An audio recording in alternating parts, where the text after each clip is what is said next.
CBS SWAT wrapped its 7-season run this past year, and while the show's upcoming spin-off is going to bring back some of the core characters, there are several mysteries that the new series isn't likely to touch on. Shema Moore's Daniel Hondo Harrison, who was the central figure of SWAT throughout its run, will be returning for the spin-off, but he's the only name permanently attached. While SWAT Season 8 worked hard to ensure that many of the characters that viewers had gotten to know over the years had the majority of their loose ends tied up, the series wasn't certain on whether it'd be picked up for another season. After 2 separate cancellations, SWAT was actually cancelled at CBS after its recent season, meaning the series finale wasn't technically planned. Though the finale was able to clean up the loose ends of the series in some ways, it wasn't able to ensure that every unfinished story was revisited while also providing an interesting case for 20 Squad. Allowing the series to do what it does best by Hondo and the rest of 20 Squad working through a high-stakes case was more important than revisiting the past. As SWAT fans prepare to see how SWAT Exiles evens out, it's clear that the show is planning to focus on the new squad of SWAT team members than on the past cast members from the CBS series. While more will return, along with what appear to be shorter appearances by Jay Harrington and David Lim, who played Deacon and Tan, others aren't slated yet. SWAT had 8 seasons worth of story to tell, bringing viewers into a universe for long stretches where they got to know the members of 20 Squad. Although things changed for some, like Dominique Luca, Kenny Johnson, or Jim Street, Alex Russell, their stories were still important to SWAT fans. Unfortunately, many loose ends may not be tied up by the new spin-off. 6. What happened to Luca after his retirement? Luca likely won't return on Exiles. Kenny Johnson as Dominique Luca in SWAT. While Luca's time on SWAT wasn't short, it was clear that by the end of his time on the series, there were some underlying issues that may have been pushing Johnson away from the show. Even so, Luca's exit was traumatic to SWAT fans and 20 Squad. After a serious on-duty shooting where he was hit multiple times, Luca suffered permanent nerve damage. Deciding that he wasn't interested in sticking to administrative work, Luca chose to take an early retirement from the Lapt. Despite being a legacy member of SWAT who had struggled for years carrying around the weight of being a generational team member, Luca chose to end his career honorably and move on to something new.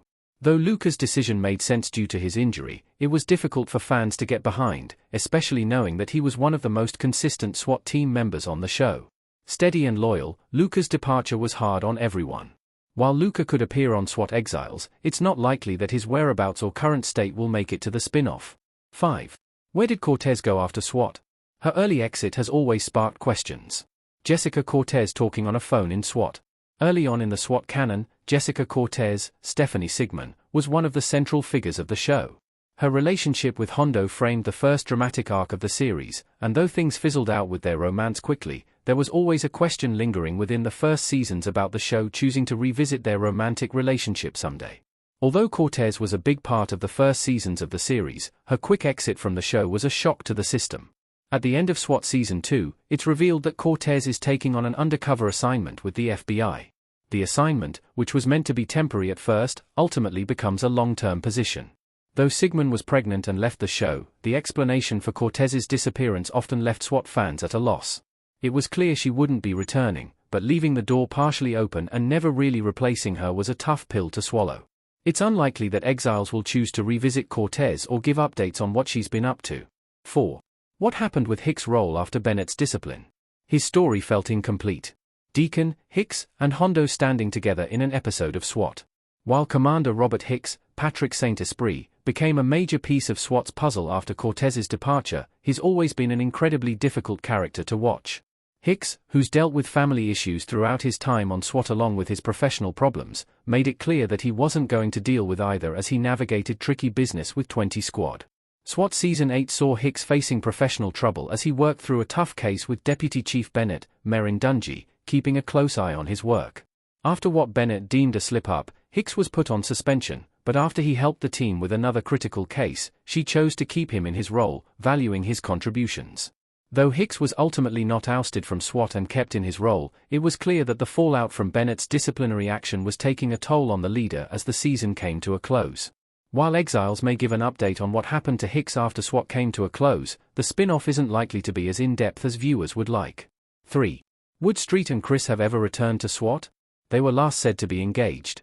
Chris and Street smiling in SWAT offices.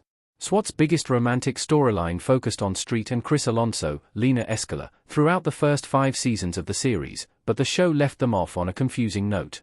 While Chris and Street spent years dancing around each other's feelings, it was clear that the pair were going to wind up together from nearly the beginning of the show.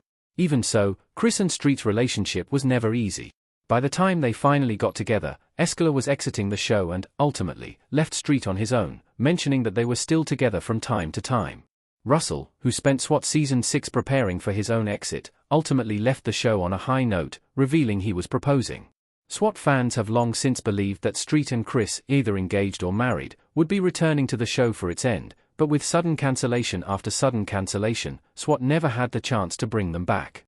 Now, while the couple is presumably together, it feels unlikely that SWAT's spin-off will explain what happened to the pair or bring them back. 2. What happened with Alfaro and Powell? Their relationships were just taking shape. The cast of SWAT Season 6 standing together in a photo for the finale. As two of the main cast members throughout the final seasons of SWAT, Miguel, Miko, Alfaro, Nico Pepe, and Zoe Powell, Anna Enga Rich, were some of the most entertaining parts of the show after Street and Chris' departure. Alfaro, who was an old rival of Street and transferred in from Long Beach as well, worked to prove himself throughout the series. Powell, who began appearing with recurring guest spots on the show before becoming a full-fledged cast member later on, was another big presence on 20 Squad throughout the final seasons. Working through personal issues as she got to know the son she gave up for adoption during her first years on SWAT, Powell's human storylines were an anchor point for SWAT's final seasons.